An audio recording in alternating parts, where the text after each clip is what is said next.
Rett syndrome is a disorder characterized by unique, diverse, and complex clinical manifestations. For that reason, in order to know their impact on affected individuals and their families, it's important to do focused research in this area to see to what extent the clinical manifestations of Rett syndrome have an impact on quality of life of individuals and their families. And this is the project that I'm presenting now. The first analysis is labeled as a study of burden of illness of Rett syndrome, which is essentially impact on quality of life. And it was a community effort, a collaborative project involving multiple stakeholders, beginning with caregivers, advocacy organizations in the US, United Kingdom, Italy, Germany, and Australia, clinicians and investigators in those countries, and industry partners. The data was collected with support from Neuron Pharmaceutical and with assistance from Parexel. And the data has been maintained, managed, and analyzed with support from Anavex Life Sciences Corporation.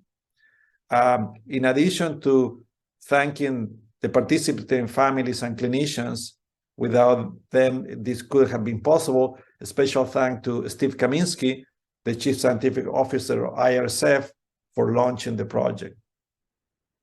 The objective of the project, as I mentioned before, was to evaluate the impact of the symptoms or clinical manifestation of Rett syndrome on affected individuals and their caregivers. In particular, to identify problems with high impact, to determine whether they impacted the same way affected individuals, the patients, and their caregivers, and to examine the relationship between the problem severity and its impact. The way that this was carried out, it was mainly by a caregiver survey, and aligned with that was also healthcare provider survey, and these were developed using conventional methodology, literature, and also input from parents of children and adults with Rett syndrome. The survey focused on 21 major clinical manifestations in Rett syndrome, which were grouped in 15 domains or categories, and they were mainly scored in a scale of 1 to 5, with 1 being the lowest level of the severity or impact, and 5 the highest.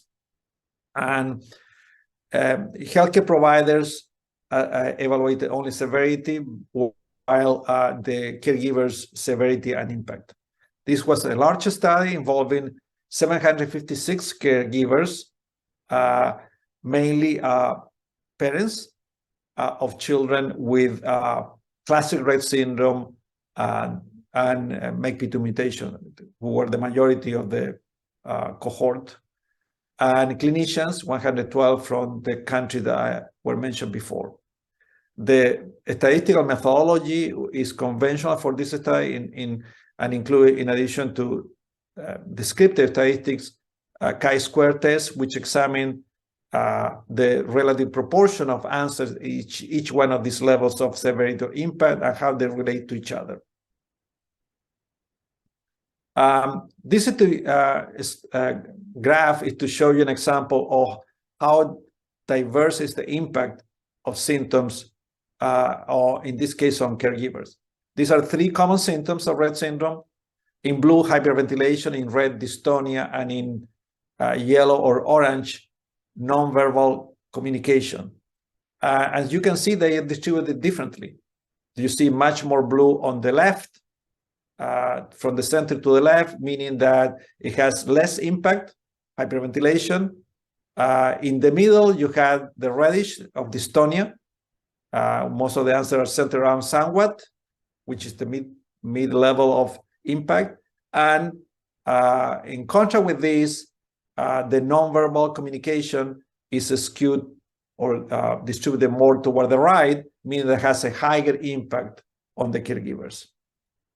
So which problems or which clinical manifestation had were the most impactful, had the greatest impact on affected individuals and caregivers, were those related to the core features of the disorder.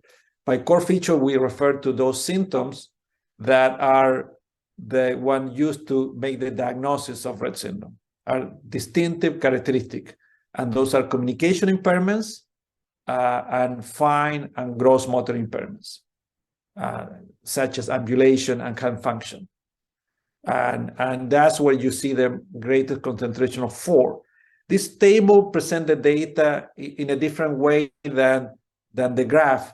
The percentages that you saw before are grouped in 4 quartiles, meaning if the percentage was 0 to 25, it's a 1. If the percentage were 75 to 100%, were a 4, and in between 2 and 3. So when you see a lot of 4s and 3s, is that it has high severity or high impact. And that's what this red frame is highlighting here. Now, the second question is, who is most affected? And even though the impact on affected individuals and caregivers was high for many symptoms, for a group of them, it was greater on caregivers. And that those symptoms that have that profile are highlighted in the larger rectangle, and they tend to be symptoms that have episodic characteristic. And those include seizures, abnormal behavior, sleep problems, and pain.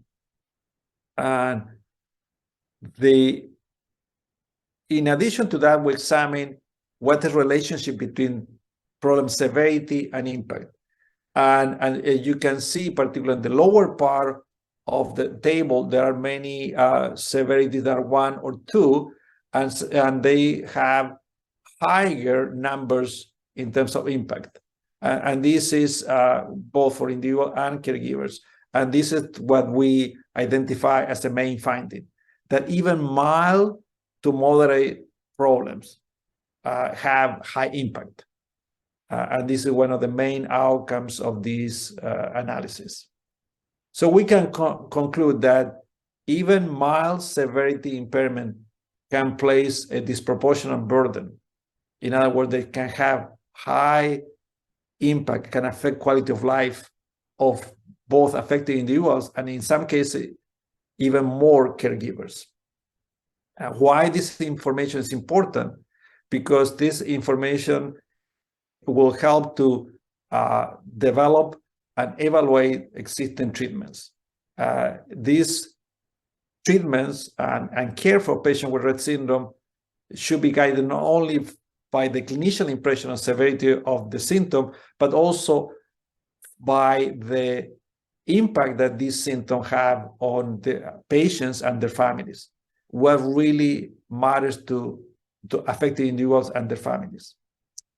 This was the first analysis of this data, and therefore is a big picture view, an overview of the data.